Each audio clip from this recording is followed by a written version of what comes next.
So, Stef, I have been seeing in my clients over the last few, probably years, but definitely the last few months, they are just finding it harder and harder to get what they want out of their people. I don't know if it's a generational thing. I don't know if it's a world issue. I don't know if it's an exhaustion issue. But I know that you have spent most of your career looking at people and how to get the most out of people. Can you tell me what the problem is and what do we do about it? Okay, sure. Easy peasy. Graeme, it's all of the above and a whole lot more.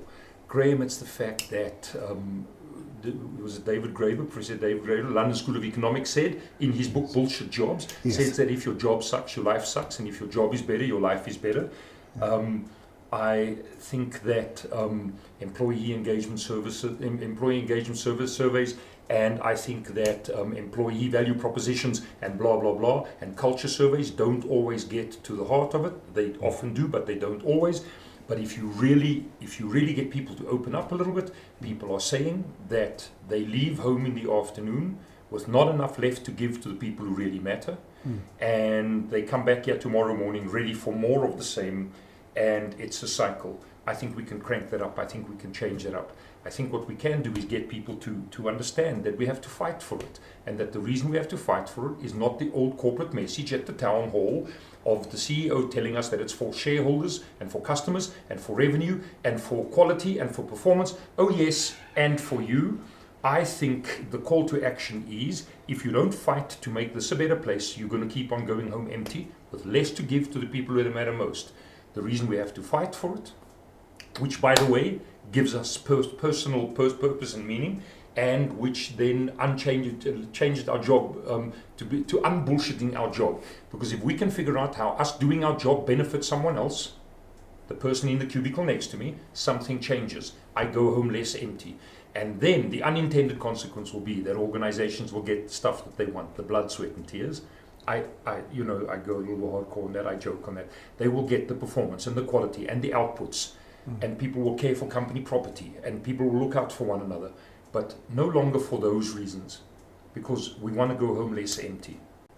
Now, and that's why I wanted to chat to you, because I've seen you at work with clients. I've been in the room when you've done a process called UGRs with people, which is kind of I think for me it was just one of those moments where, this makes sense. Simple, elegant, but changes, and you can literally do it on scraps of paper and help people do it. So, explain UGRs. So I felt exactly like that the first time I saw it, delivered by the genius Steve Simpson, who created it, now my business partner of 25 years. And when I saw UGRs in motion, I just could not continue my employee engagement leadership development practice without that piece of work. UGRs, Unwritten Ground Rules. People's perception of this is the way we do things around here. So in most organizations they sound like this. The only time I get spoken to by the boss is when I do something wrong. When the pressure is on, we point fingers and blame. Everyone talks about quality or performance or safety, whatever inserts there, but when the pressure is on, we take shortcuts. Those are negative UGRs. By the way, there are UGRs in all organizations, whether or not they have heard of UGRs. Well, that's the whole point of unwritten, everywhere. Right? They are everywhere. Yeah. We know that if left unchecked, there will be more negative UGRs than positive ones. And we know if left unchecked, UGRs will only ever get more negative. UGRs will never get better by themselves. So what does a good UGR sound like? It sounds like this. Around here, my opinion really matters. Meaning I'm going to rock up at a meeting with something intentional to say. Around here, we look out for one another. Around here, if I make a mistake, the sooner I ask someone, they're going to help me to fix it. We need to shift the negative UGRs to the positive UGRs, but there's a little process involved, and there are things we have to do. But it's possible because we measure the UGRs, and we see the dial go from predominantly negative over time to more positive, often to overwhelmingly positive. If we can ignite that flame of people getting that they want to make it better, if we give them the construct and the framework, if we help them to understand that UGRs exist here, if we help them to understand that we can measure what they look like now, that we can put certain things in place to make it better, and that somewhere down the line we can measure it again and see an upswing. And if we can connect that to the upswing in people's life scores and how it feels to work here, and if we can measure that to outputs, to quality, to performance, to productivity, to client retention, now we have a dashboard that really turns on the heat. And now we can make it function. And if I can say what I've seen in companies where I've watched you work, that dashboard doesn't sit in the CEO's office or with the board. I think the genius is that the dashboard sits in the staff canteen. It sits at the security desk. It sits in every part of the building. Some people even put it up on big posters around the building because everybody becomes engaged. Yeah. So where do UGRs come from? Well, they exist in the organization. So the best litmus test for UGRs is a new employee. So they rock up on day one. Let's say it's a mid-level manager. They go to their first meeting. It actually starts at the interview stage already, but let's go faster. First meeting. They sit in the meeting and they see whether the meeting starts and ends on time or not. That's so, a nice but do you one, really hey? get it? Yeah. And now they know where the targets and deadlines are around important. here. We take time seriously. And now they listen to what we say about the boss before she walks in the room. Yes. Around here, we talk behind people's backs. And now they listen to what we say about our colleagues and our employees. Yes. And now they see what a senior manager says about a client after they put down the phone. Yeah. And now they see what happens at the end of the meeting, whether people engage. Yeah. And now they see when the boss says, okay, so can I count on all of you? They see their heads nodding. Yeah. And then in the meeting, after the meeting, they get to hear There's always a meeting what after the real meeting. UGRs are. Yes. And there lies the test. Right. And we know that there is a disconnect between what you get taught on induction and what you get to see when you're on the job. What we want to do is capture what those behaviors are at present, draw people's attention to how that impacts on them, get people across the organization to be involved with unpacking the current UGRs, figuring out what needs to change, what do leaders have to do differently, what do all of us have to do differently. Because if you want to change culture, if there's one takeout anyone from watching this video needs to get, we have to stop measuring people only for performance. We need to measure people for behavior. It is no longer okay to be the top producer and have to have the people in the client services pool in tears on a Friday afternoon.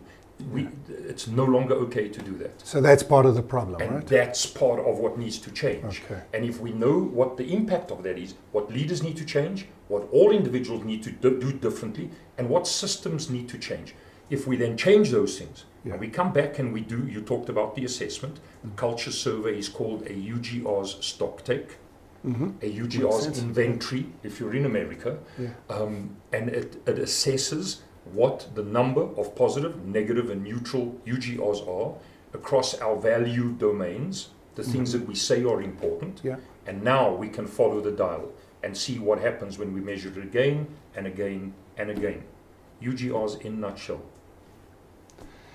So give me an example of one of your favorite clients where this has made a massive difference. I am currently working with Ilovo Sugar, a sugar company that is part of the AB Foods group, AB Sugar out of the UK, large enterprise. Started 3 years ago because they wanted to improve safety and there were negative UGRs around safety. Now 3 years on, we have seen how we have cranked up the dial across all metrics by doing this. What made it work there?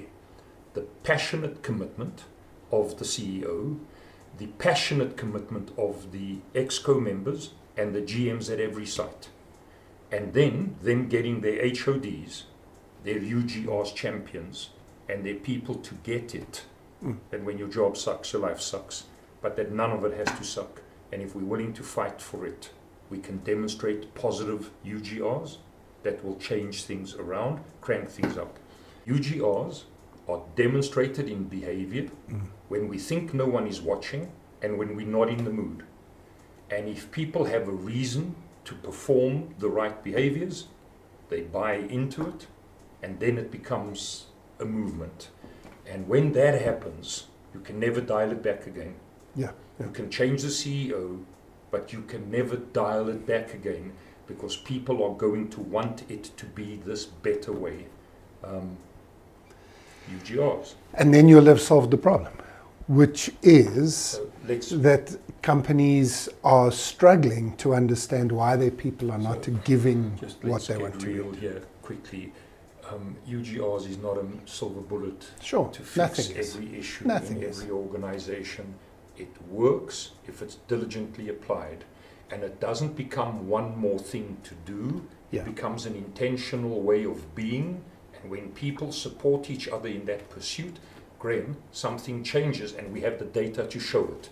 We have 20 years worth of online assessments to demonstrate what can happen in an organization with employee well-being, with performance, with delivery, with safety, with quality, with every metric, as long as it is people performing it, and as long as it has to do with behavior, UGRs can influence it. And we have the evidence. It works when people buy into it and when it's led from the front. Give us a website that people can go and have a look at if they're interested. www.ugrs.net. And then either look up Stef du Plessis or Graeme Codrington, speak to us. And Now. we'll tell you more now. Exactly now. Thanks, Stef. Ciao, Graeme.